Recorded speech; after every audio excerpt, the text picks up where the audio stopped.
안녕하십니까. 진행을 맡은 기업평가 3실 이수민 실장입니다. 바쁘신 중에도 나이스 신용평가 세미나에 참석해 주셔서 진심으로 감사드립니다.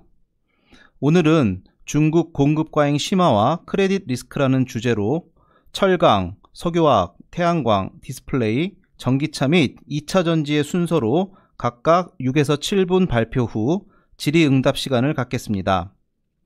발표에 대한 질문이 있으시다면 유튜브 로그인 후 채팅을 통해 질문하실 수 있으니 많은 참여 부탁드립니다.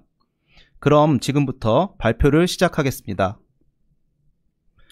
다들 아시다시피 최근 중국 공급 과잉으로 글로벌 산업 환경이 급변하고 있으며 특히 중국 수출 산업과 직간접적으로 경쟁 관계에 있는 국내 주요 산업들도 크게 영향을 받고 있는 상황입니다.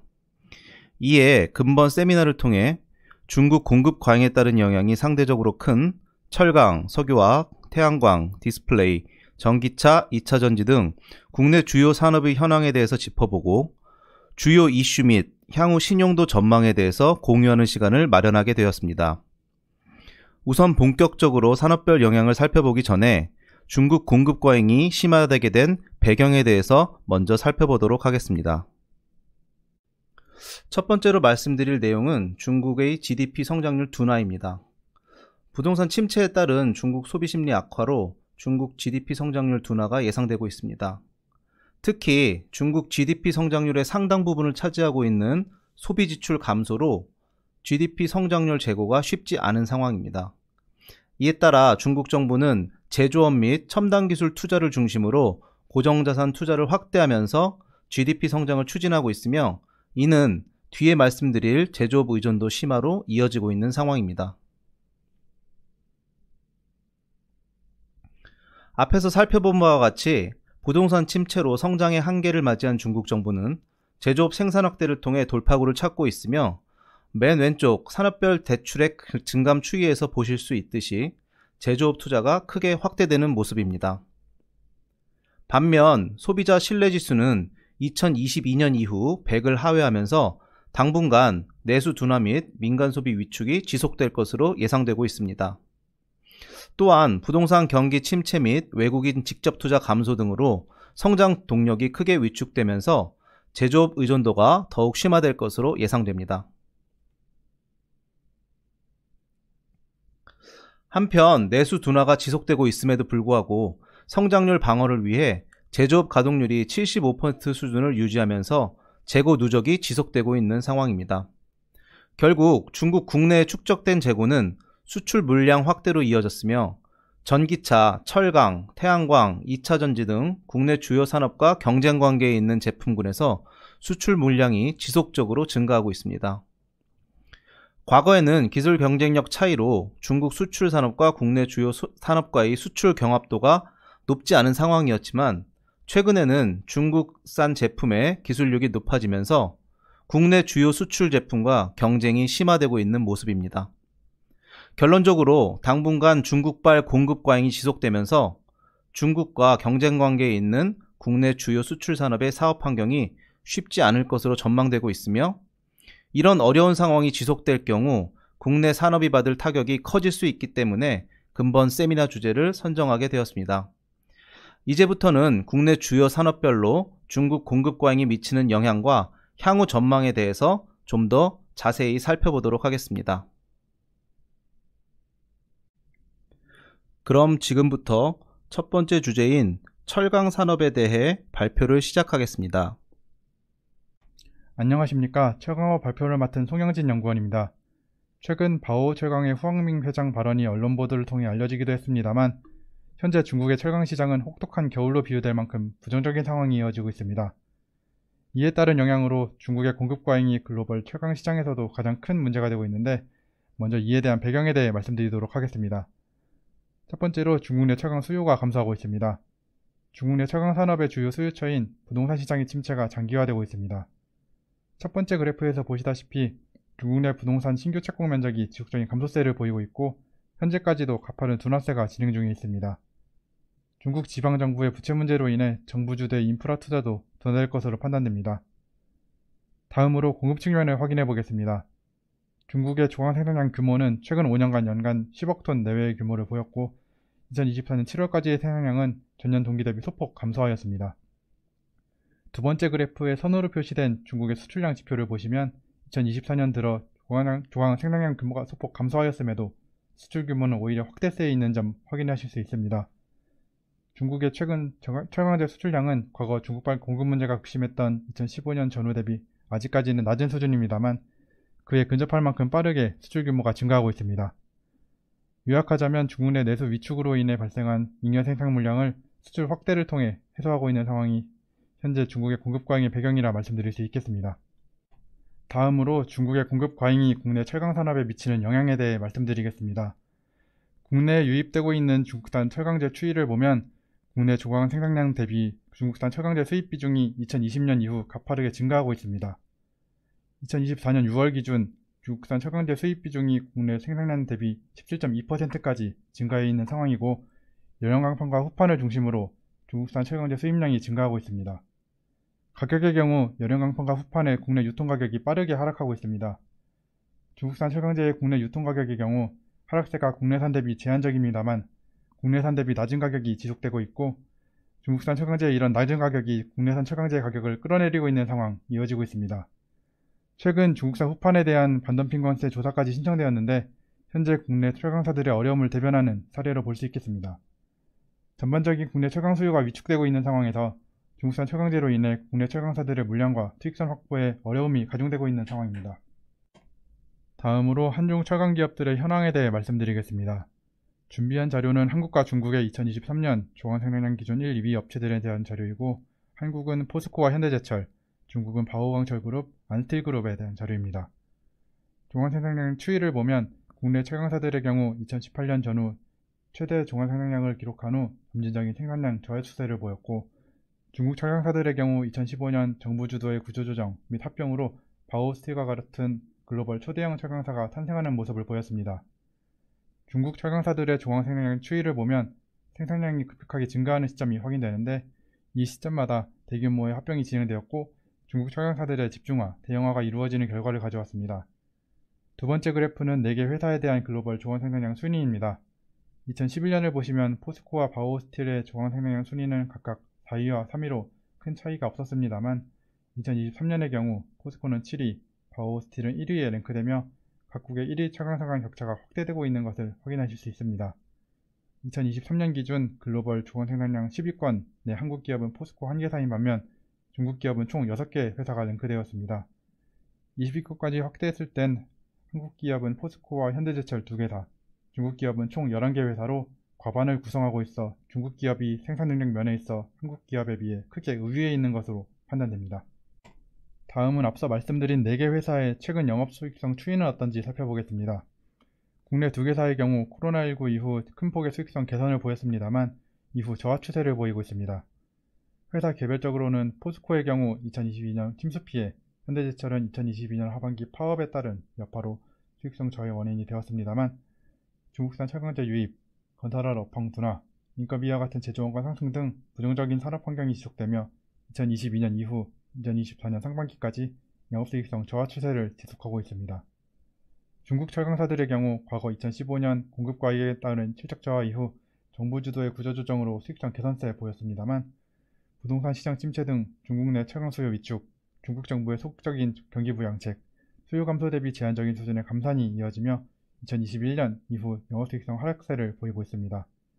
한중 철강사 간 생산 능력 면에 있어선 격차가 있습니다만 양국의 기업 모두 부정적인 산업 환경 하에서 수익성 확보가 어려운 상황 이어지고 있습니다. 마지막으로 향후 전망 및 이슈에 대해 말씀드리도록 하겠습니다. 국내 철강 수요 둔화가 진행되고 있는 현재 시점에서 중국의 공급 과잉으로 인해 불리한 수급 환경이 지속될 것으로 전망되고 국내 철강사들의 전반적인 실적 저하가 전망됩니다. 국내 철강사들은 중국이 글로벌 최대 생산국으로 부상한 이후 중국의 수출 변화에 따라 큰 폭의 실적 변동성을 보여왔습니다.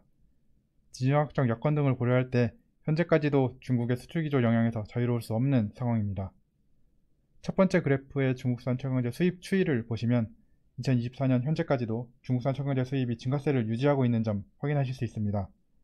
이러한 상황들과 앞서 말씀드렸던 내용을 종합적으로 고려할 때 중국의 적극적인 수출 기조는 지속될 것으로 판단되며 당분간 국내 채광업계의 부정적인 산업 환경이 지속될 전망입니다. 또한 이러한 현재 상황이 장기화될 경우 국내 주요 채광사들을 포함한 국내 채광업계 전반적인 신용 위험이 확대될 것으로 전망됩니다. 이상으로 채광업에 대한 발표를 마치겠습니다. 감사합니다. 발표 감사합니다. 철강 산업에 대해 잘 발표해 주셨습니다. 사전에 접수된 질문과 유튜브에 올려주신 질문은 마지막 발표 이후 Q&A 시간에 함께 답변 드리겠습니다. 이어서 석유화학 산업에 대해 발표를 시작하겠습니다. 안녕하십니까. 석유화학 산업 발표를 맡은 김서연 연구원입니다. 중국은 2020년 이후 자급률 제고를 목적으로 석유화학 설비를 증설하고 있습니다. 그 결과 최근 5년간 중국 에틸렌 증설 규모는 약 2,600만 톤에 달하며 이는 현재 우리나라 설비 총 규모의 약 2배에 달하는 엄청난 규모입니다. 이런 대규모 증설이 단기간 집중되면서 2020년 이후 글로벌 에틸렌 수급 구조는 우측 그래프에서 확인하실 수 있듯 비우호적인 상황이 유지가 되고 있습니다.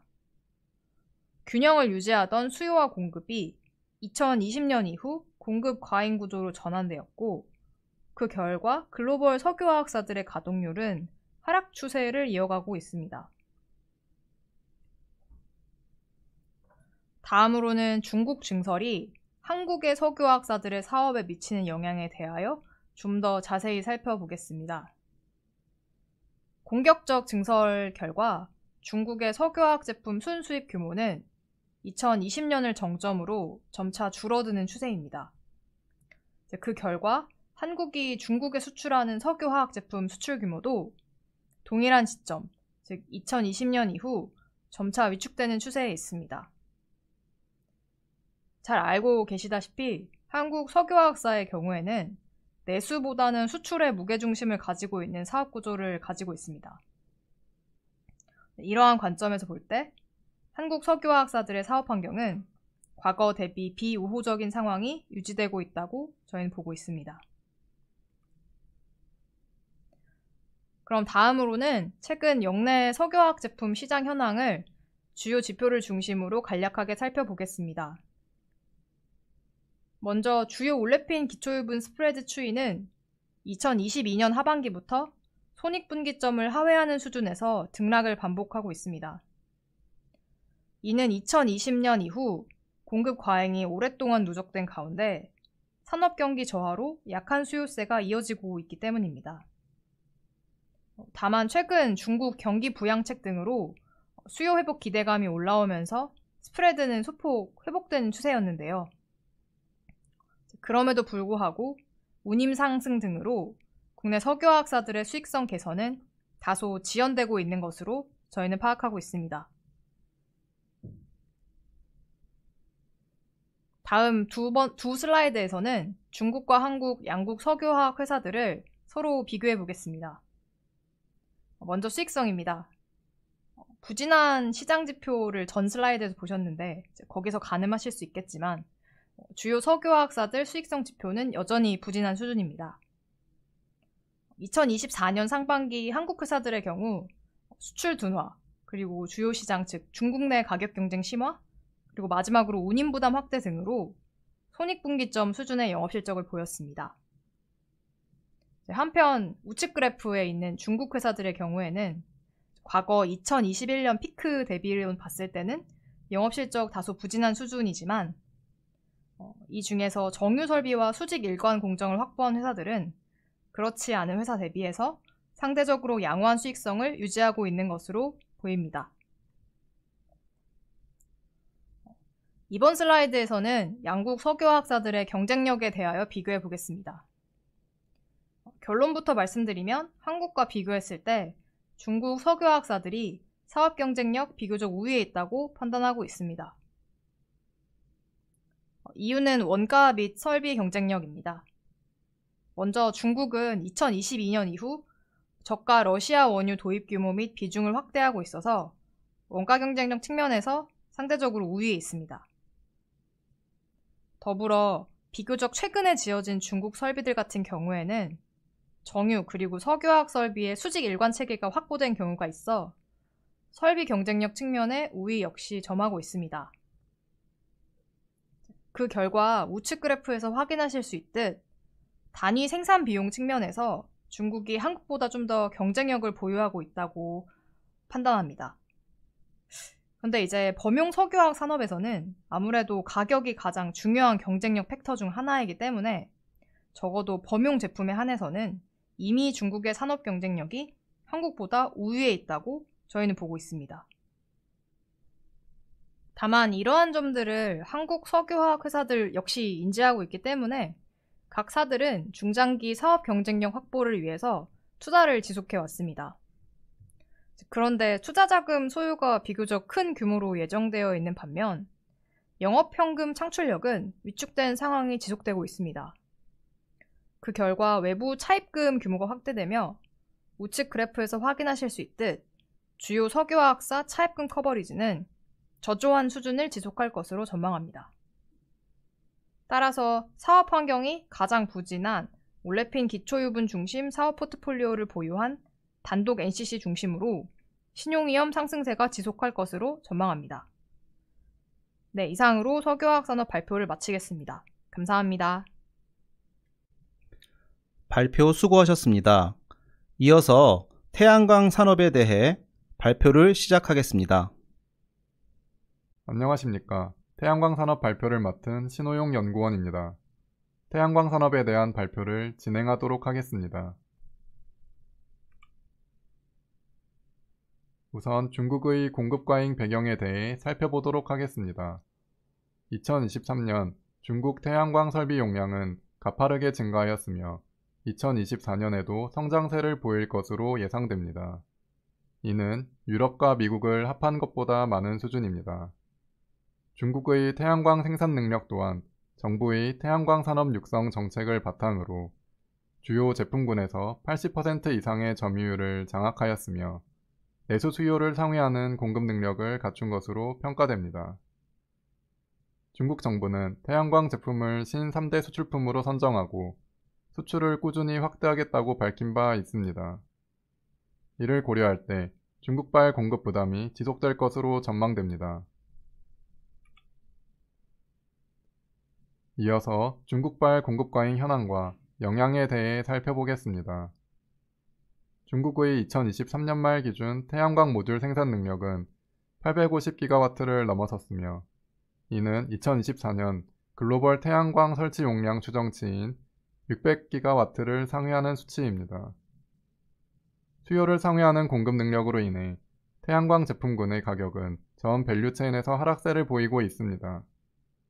우측표에서 확인하실 수 있듯이 한국 기업들은 미국의 중국산 제재로 인해 비중국산 프리미엄을 향유하고는 있으나 과잉 재고에 따른 판가 하락으로 이전 대비 불리한 업황에 직면하고 있습니다.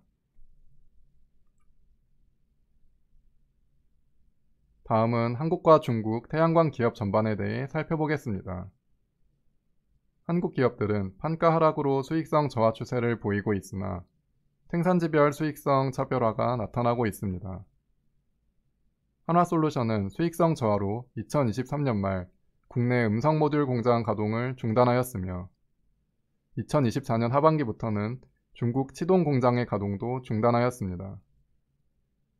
반면 OCI 홀딩스의 말레이시아 폴리실리콘 생산 공장은 상대적으로 우수한 수익성을 보이고 있는 등 생산지별 수익성 차별화가 나타나고 있습니다. 한편 중국 태양광 기업들은 2023년 상반기까지는 안정적으로 이익을 창출하였으나 중국 내 과잉 생산 능력, 높은 글로벌 재고 수준, 미국의 중국산 제재 강화로 2023년 하반기부터 수익성이 급격히 저하되고 있습니다. 이어서 한중 주요 기업 현황에 대해 살펴보겠습니다. 태양광 제품군 가격이 크게 하락한 상황이나 OCI 홀딩스의 폴리실리콘 생산 공장은 말레이시아의 저렴한 유틸리티 비용과 비중국산 프리미엄을 바탕으로 상대적으로 우수한 수익성을 유지하고 있습니다. 반면 중국의 폴리실리콘 제조 기반을 갖춘 통웨이사는 미국의 중국산 제재 강화와 중국 내 과잉 생산으로 2023년 하반기부터 수익성이 빠르게 저하되고 있습니다. 한편 하나솔루션과 중국 기업 상당수는 진입장벽이 낮은 모듈과 셀 제품을 생산하고 있습니다.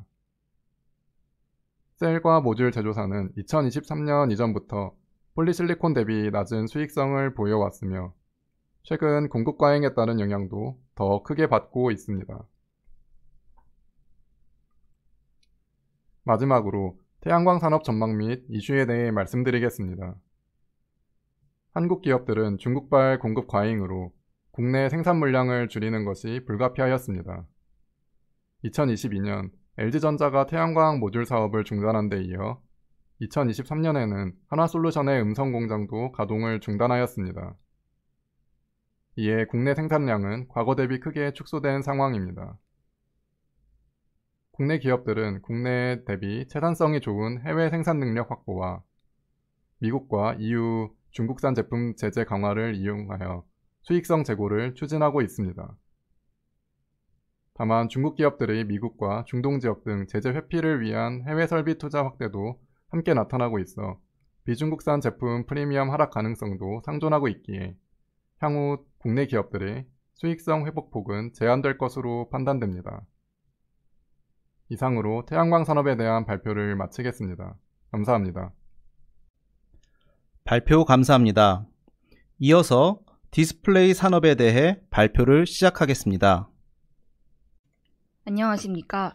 디스플레이 패널 산업 발표를 맡은 안수진 연구원입니다. 중국발 패널 공급 과잉이 국내 디스플레이 패널 산업에 미치는 영향에 대해서 살펴보겠습니다. 먼저 LCD 패널 공급 과잉의 배경에 대해 말씀드리겠습니다. 중국은 2010년 이후 정부의 대규모 보조금 지원을 바탕으로 공격적으로 LCD 설비를 확충하였습니다. 그 결과 2018년을 기점으로 중국의 LCD 패널 생산 능력은 한국을 넘어서기 시작하였습니다. 이에 대응해서 한국은 OLED 패널로 사업 구조를 전환하면서 LCD 사업을 크게 축소하였습니다. 이러한 사항은 왼쪽 그래프를 보시면 확인할 수 있는데요. 삼성 디스플레이는 2022년 LCD 사업을 모두 중단하였고 LG 디스플레이도 중국 광저우 공장 매각으로 TV용 LCD 패널 사업을 중단할 예정입니다. 이러한 한국의 LCD 사업 축소에도 불구하고 중국의 대규모 증설 영향으로 LCD 패널 공급 과잉이 지속되고 있습니다. 중국이 LCD 시장을 장악한 이후 투자 속도를 조절하고 있으나 이미 확충된 공급 능력과 최근의 수요 회복 지연을 감안하면 2026년까지 공급 과잉이 지속될 전망입니다. 다음으로는 LCD 공장 가동률과 가격 현황에 대해 살펴보겠습니다. 2022년 이후 전자제품 판매가 크게 감소하면서 패널 수요 또한 급격하게 위축되었습니다. 왼쪽 그래프를 보시면 2022년에서 2023년 LCD 공장 평균 가동률은 75%로 2021년 대비 14%포인트 감소한 것을 확인할 수 있습니다. 2024년 상반기에는 올림픽 특수로 가동률이 전년 동기 대비 회복세를 보였으나 하반기 들어서는 패널 수요가 예상 대비 부진한 모습을 보이면서 가동률이 다시 하락 전환하였습니다. 패널 업체들의 적극적인 가동률 조정에도 불구하고 패널 수요 회복이 지연되면서 LCD 패널 가격은 낮은 수준을 지속하고 있는데요. 특히 IT용 LCD 패널 가격은 원가에 미달하는 수준입니다. 다음은 국가별 시장 점유율 추이에 대해서 살펴보겠습니다. LCD 패널 시장의 경우 앞서 말씀드린 것과 같이 중국의 공격적인 증설과 한국의 LCD 사업 축소로 한국 비중이 크게 감소하였습니다. 2016년 37%에 달하던 한국 기업의 점유율은 2023년 11%까지 감소하였습니다. 반면 중국 기업의 점유율은 2016년 21%에서 2023년 63%로 크게 확대되어 중국이 시장 주도권을 장악한 상황입니다. 모바일용 OLED 패널의 경우 기술 경쟁력을 바탕으로 한국 기업이 높은 점유율을 보유하고 있는데요. 오른쪽 그래프를 보시면 2023년 매출액 기준 70%를 상회하고 있습니다. 다만 최근 들어서는 풍부한 내수 수요와 공격적인 가격 정책을 바탕으로 중국 점유율이 빠른 증가세를 보이고 있습니다. 중국 점유율은 2016년 1%에서 2023년 28%로 크게 증가하였으며 이러한 추세가 지속되면서 향후 모바일용 OLED 패널 시장에서도 경쟁이 심화될 것으로 판단됩니다. 다음은 한국과 중국 패널 기업의 실적에 대해 살펴보겠습니다. LCD 패널 공급 과잉이 지속되면서 LCD 패널 비중이 높은 기업들은 낮은 수익성을 보이고 있습니다.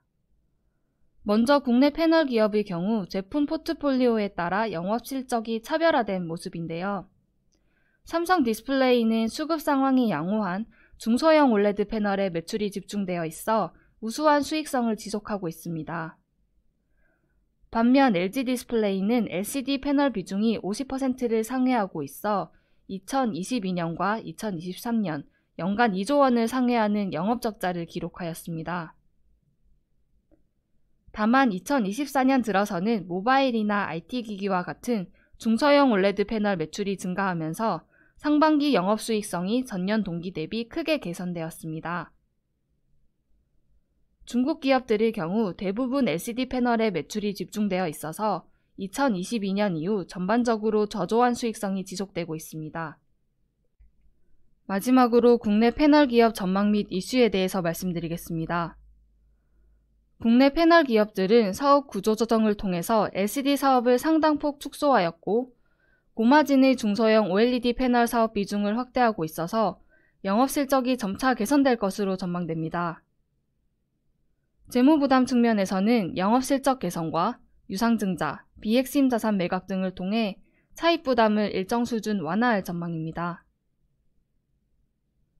다만 부진한 LCD 패널 업황이 여전히 수익성에 부정적인 영향을 미치고 있고 향후 경쟁력 강화를 위해 8세대 IT용 OLED 패널 투자가 필요한 점은 재무 안정성 개선을 제약할 수 있습니다.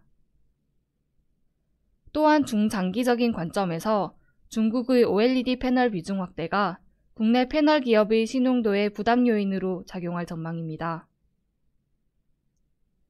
이상으로 디스플레이 패널 산업에 대한 발표를 마치겠습니다. 감사합니다. 발표 수고하셨습니다. 이어서 전기차 산업에 대해 발표를 시작하겠습니다. 안녕하십니까. 전기차 산업 발표를 맡은 홍세진 연구원입니다. 이번 순서에서는 중국의 전기차 공급 과잉을 주제로 말씀드리겠습니다. 중국 전기차 공급 과잉 현상과 이것이 국내 전기차 산업에 미치는 영향을 살펴보고 향후 전망에 대해 말씀드리고자 합니다. 중국은 글로벌 전기차 시장의 패권을 장악하기 위해 막대한 보조금을 투입하며 전기차 산업의 발전에 집중하여 왔습니다. 이로 인해 중국 전기차 모델들이 개선되었고 생산 및 판매 물량도 빠른 속도로 증가하였습니다. 다만 과도한 보조금 지급에 따른 생산업체의 난립으로 중국 전기차 생산 물량이 꾸준히 높은 증가율을 보인 반면에 내부 경기 침체 등으로 인해 최근 중국 시장 내 전기차 판매량 증가율은 다소 둔화된 모습입니다. 자국 시장 내 전기차 공급 과잉이 심화되면서 중국 회사들은 적극적으로 해외로 눈을 돌렸고 이로 인해 중국의 전기차 수출 물량은 최근 급격하게 확대되었습니다. 그 결과 중국 시장을 제외한 글로벌 시장만을 보면 중국 전기차의 점유율은 2022년 약 7%에서 2024년 약 14%까지 상승하였습니다. 반면 현대차 그룹의 전기차 글로벌 시장 점유율은 2022년 약 12%에서 2024년 최근 약 10%로 소폭 하락하였습니다.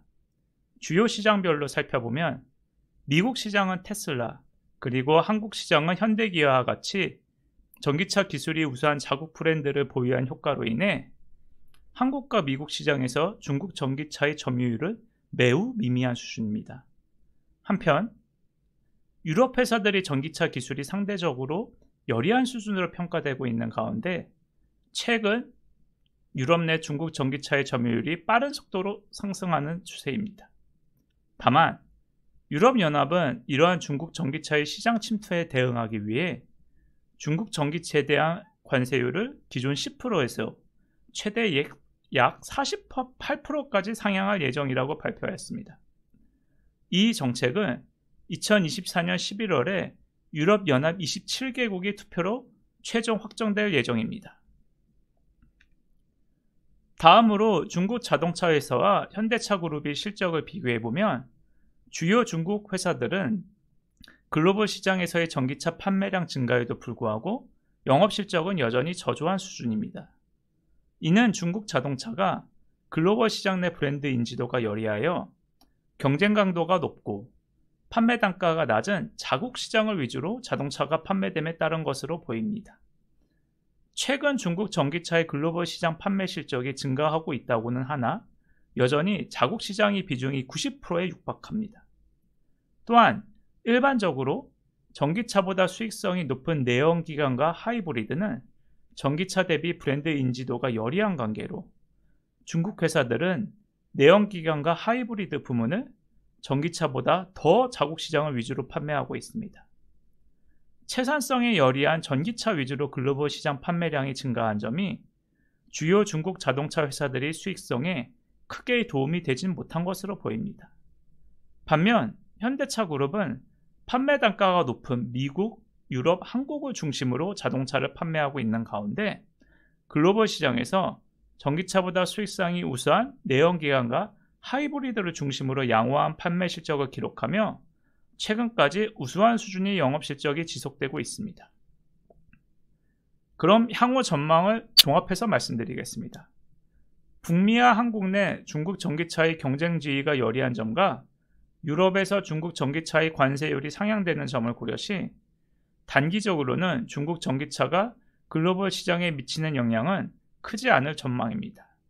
한편 글로벌 시장 내 북미, 유럽, 한국을 제외한 전기차 신흥국 시장에서는 최근 중국 전기차의 점유율이 높은 수준입니다. 다만 이 신흥국 지역의 전기차 시장이 미미한 관계로 해당 시장에서의 전기차 판매 실적이 글로벌 전체 전기차 시장의 점유율에 미치는 영향은 중단기적으로는 제한적일 것으로 보입니다. 다만 향후 장기적으로 내연기관 차량이 전기차로 전환되는 속도가 가속화되면서 중국 전기차의 글로벌 시장 점유율이 강화될 경우 신흥국 시장을 중심으로 전기차 시장의 경쟁 강도가 심화될 수 있는 것으로 판단됩니다. 실제 전기차 캐즘으로 많은 자동차 회사들의 전기차 판매 실적이 최근 둔화되었으나 주요 중국 자동차 회사들은 판매 실적이 상당히 큰 폭으로 증가하며 타 자동차 회사들이 판매 가능 물량을 일부 흡수한 모습을 보이고 있습니다.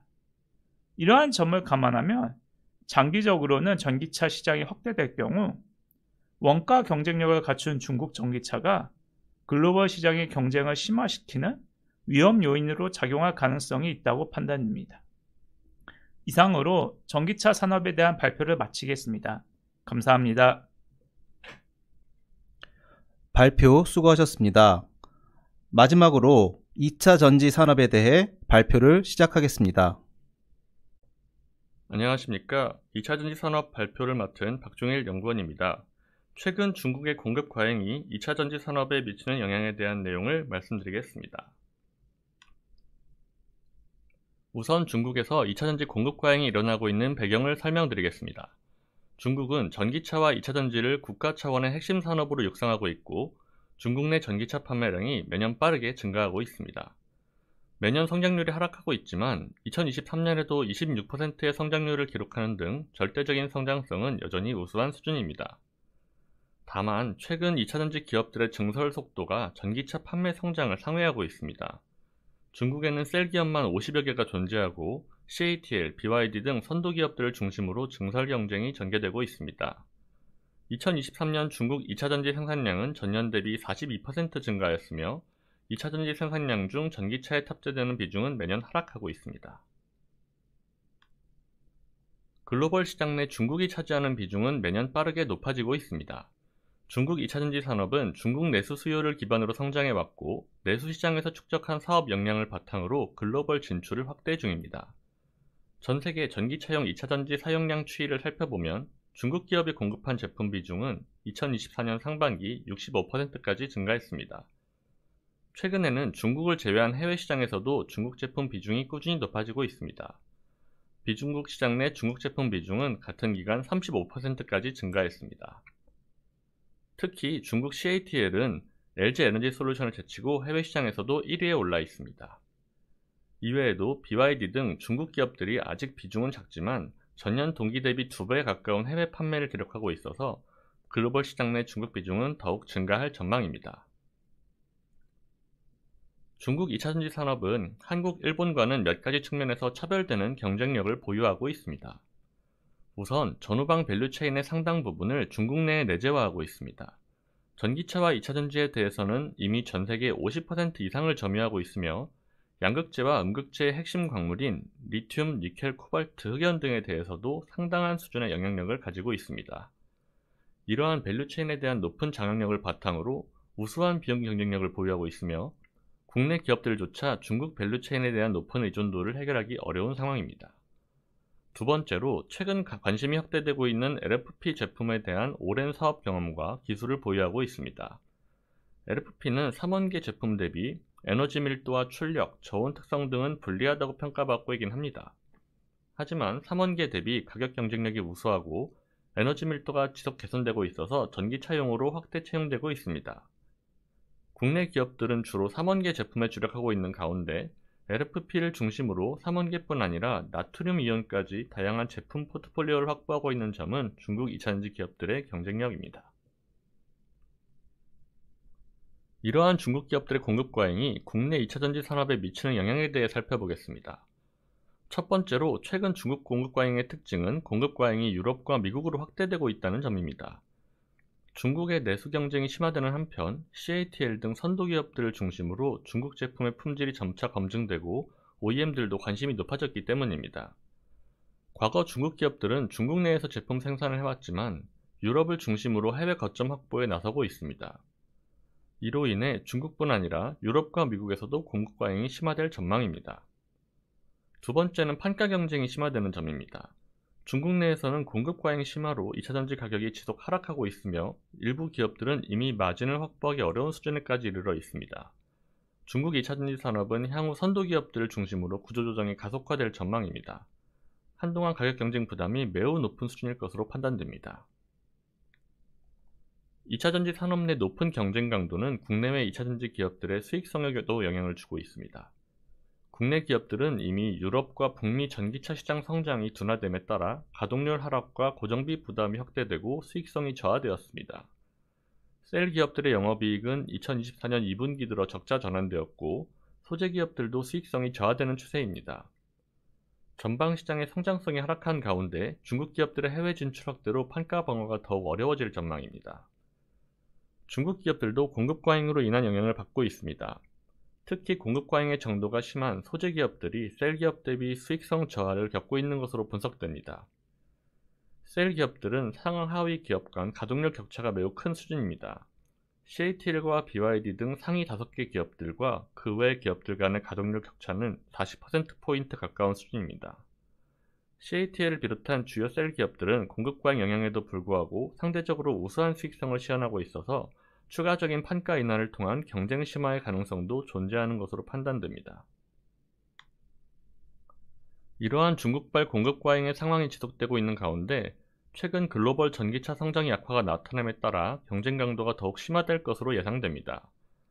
그나마 이러한 경쟁 강도를 해소할 수 있는 점은 정책적인 부분입니다. 최근 각국의 역내 제품 생산 및 사용을 강제하는 규제가 확대되고 있습니다. 글로벌 생산지 구축 및 운영 경험이 앞서 있는 국내 기업들이 규제 대응 측면에서는 앞서 있는 것으로 판단됩니다. 하지만 중국 기업들이 내수 시장에서의 우수한 실적과 수익성을 바탕으로 저가 공세를 지속할 수 있는 점을 고려하면 국내 기업들이 체감하게 될 수익성 압박과 재무 부담은 높은 수준일 것으로 전망됩니다. 그럼에도 셀 기업들은 미국 IRA 보조금을 통한 실적 보완 여력이 존재하나 상대적으로 경쟁 강도가 높고 보조금 등 수익성 보완 여력이 부족한 소재 기업들은 높은 재무 부담이 지속될 전망입니다. 이상으로 2차전지 산업에 대한 발표를 마치겠습니다. 감사합니다. 발표 수고하셨습니다. 지금까지 중국 공급 과잉이 주요 산업별로 미치는 영향 및 전망에 대해서 살펴보았습니다. 이를 종합하여 산업별 영향을 정리하면 다음 슬라이드와 같습니다. 기본적으로 중국 공급 과잉으로 주요 산업별 수급 전망은 불리한 환경이 전망되고 있습니다. 이와 더불어 중국 제품과의 수출 경합도가 높은 경우 가격 경쟁 심화로 실적 저하 위험이 확대될 가능성이 있습니다. 이미 중국 업체들이 공급 과잉을 본격화한 석유화학, 태양광, 2차전지 산업은 부진한 실적이 지속될 것으로 예상되며 최근 중국 내 수요 둔화로 공급 과잉이 시작된 철강, 전기차는 실적 저하가 나타날 것으로 전망됩니다.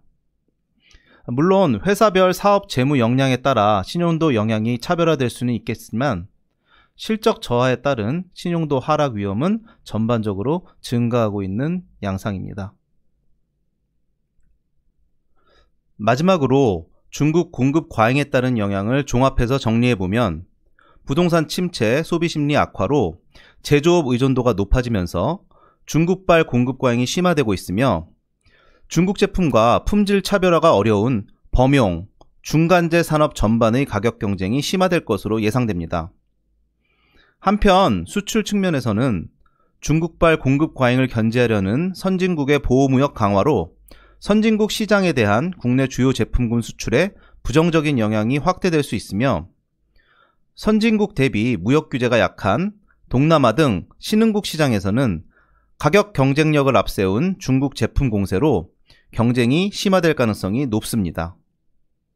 내수 측면에서도 중간재를 중심으로 한 중국산 저가 제품 유입으로 국내 수급에 부정적인 영향이 확대되는 등 어려움이 예상됩니다. 결론적으로 말씀드리면 중국 공급 과잉 이슈가 국내 주요 산업 업황 및 실적에 부정적인 영향을 미치고 있으며 그 영향이 더욱 커질 가능성이 높은 상황이기 때문에 당분간 중국 공급 과잉 이슈가 국내 주요 산업 및 기업의 신용도 결정에 중요한 리스크 요인으로 작용할 것으로 판단됩니다.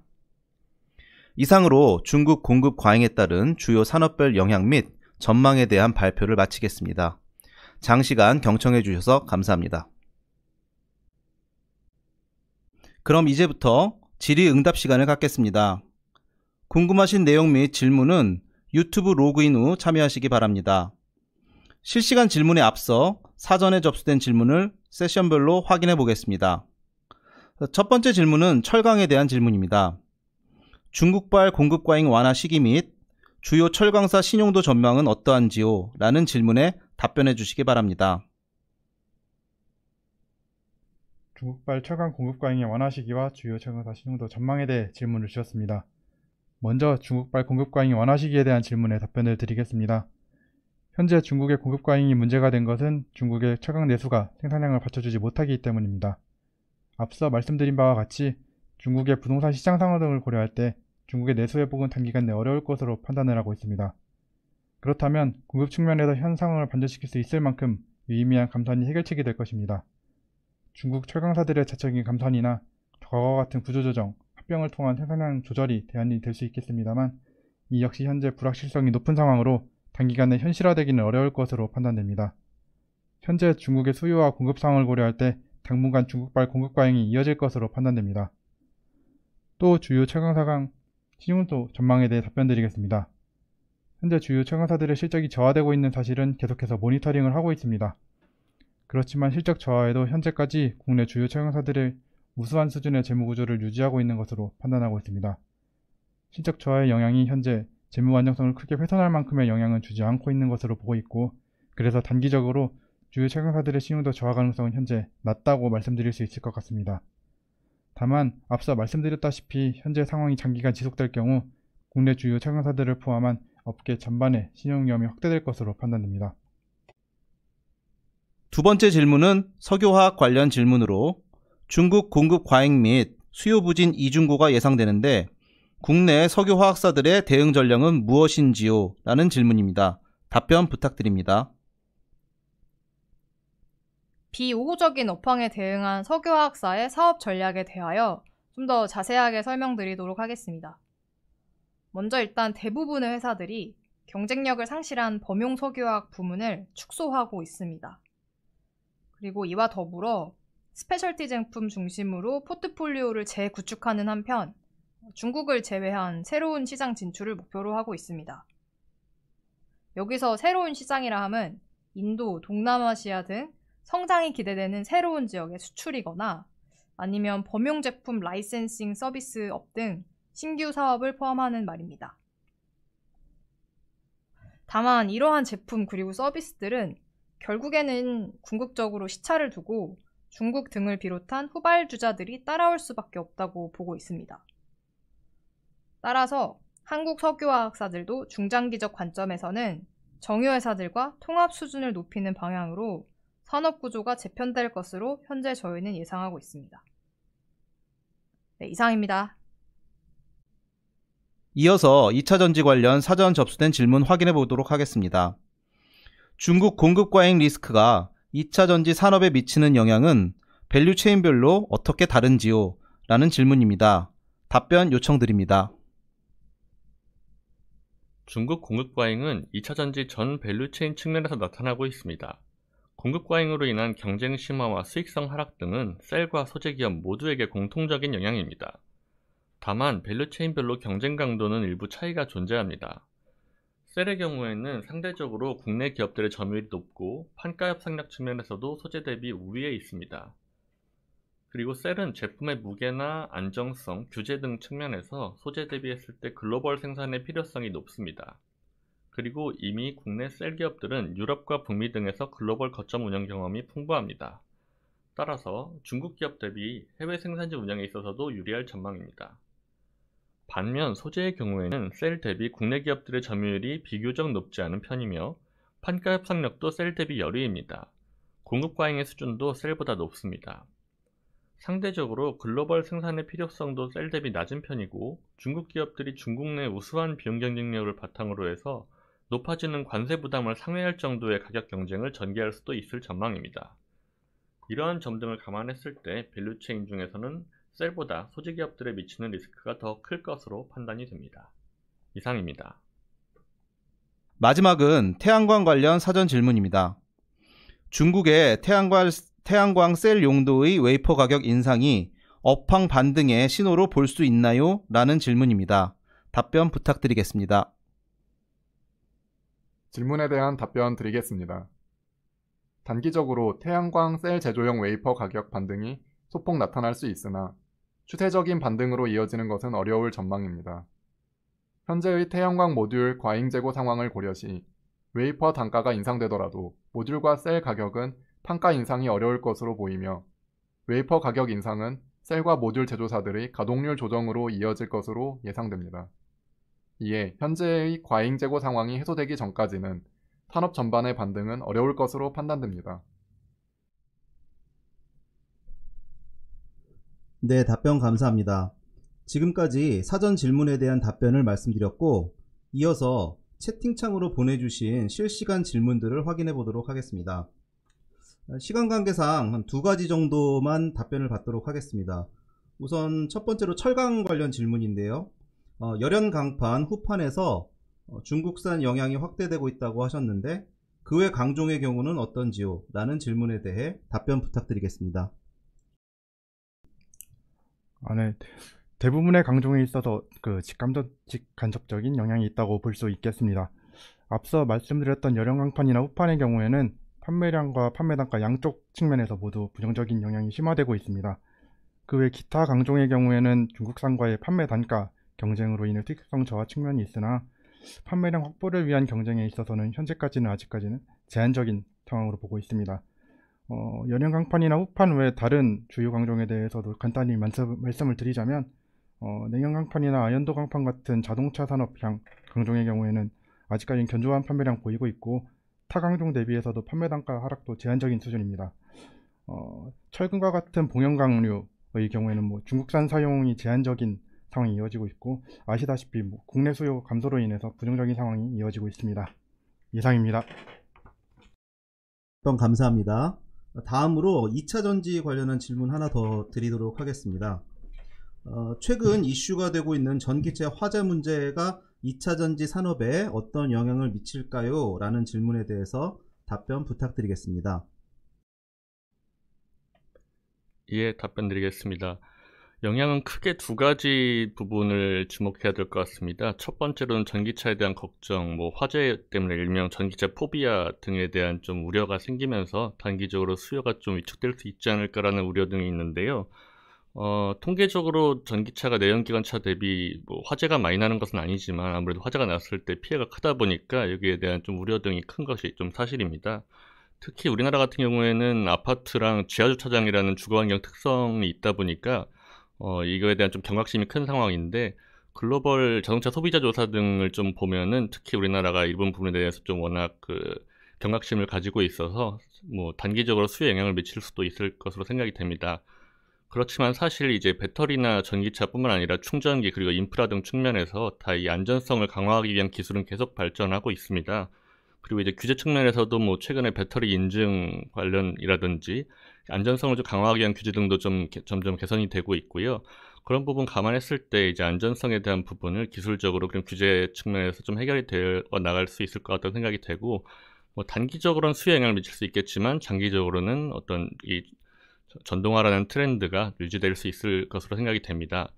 두 번째로 말씀드려야 될 부분은 사실 이게 좀 더 현실적으로 중요한 부분인 것 같은데, 이 안전성을 강화하다 보면 결국 이제 원가 부담이 증가할 수밖에 없을 겁니다. 배터리 셀이나 소재뿐만 아니라 전기차 그리고 인프라 충전 전부 다 해서 이런 데서 이 원가 부담이 증가를 할 텐데, 원가 부담이 증가한 만큼 전기차 가격도 올라갈 수밖에 없을 거고요. 근데 최근 전기차 캐즘이라고 하는 만큼 이제 전기차가 안 팔리고 있는 어떤 이유 중에 하나가 이 전기차 가격이 너무 비싸기 때문에 느껴지는 이제 소비자들의 부담이 있는 건데, 이게 이런 안전성 문제로 인해서 전기차 가격 자체가 증가하는 효과가 생긴다면은 중장기적으로도 이제 수요 부분에서 부정적 영향이 있을 것 같습니다. 그래서 그런 부분 등이 오히려 조금 더 좀 이제 전기차 수요나 2차전지 산업 측면에서 좀 갈 수 있는 이슈라고 생각이 됩니다. 한편으로 좀 이제 좀 그래도 좀 안 좋은 얘기를 말씀을 드렸습니다만은, 좀 최근에 이런 화재로 인해서 이 전기차 배터리라는 게 어떤 커머디티 부품이 아니라 굉장히 화재 측면에서 중요하고 안전성이나 품질 등에서 아무 제품을 쓸 수 없는 이제 중요한 제품인 게 드러나고 있어서, 어떤 최근에 유럽이나 중국에서 많이 이제 2차전지 쓸 회사들이 생기고 있는데, 오히려 프레젠스를 많이 확보하고 있는 국내 기업들이 이런 부분을 계기로 해서 OEM들에게 좀 더 인정받을 수 있는 계기가 될 수도 있다고 판단이 되어서, 경쟁강도 측면에서는 어느 정도 조금 약간의 긍정적인 부분도 있을 것으로 판단이 됩니다. 예, 이상입니다. 네, 답변 감사합니다. 시간 관계상 오늘 세미나는 여기서 마무리하도록 하겠습니다. 더 궁금하시거나 추가적인 답변이 있으신 경우에는 발표자 또는 IS실로 연락 주시기 바랍니다. 다시 보기 영상은 모바일 번호로 보내드리도록 하겠습니다. 아울러 향후 예정 중인 오프라인 세미나 관련 안내사항을 말씀드리도록 하겠습니다. 저희 나이스 신용평가에서는 9월 26일 목요일 오후 2시 50분부터 한국거래소 컨퍼런스홀 1층에서 2차전지 산업, 공급 능력 확대 중 나타난 전기차 성장 약화, 그 영향과 전망이라는 주제로 오프라인 세미나를 개최할 예정입니다. 2차전지 산업과 관련하여 좀 더 심도 있는 내용을 준비했으니 관심 있으신 분들의 많은 참여 부탁드리겠습니다. 오프라인 세미나 참석과 관련하여 궁금한 점이 있으시면 저희 IS실로 연락 주시기 바랍니다. 긴 시간 시청해 주셔서 감사합니다.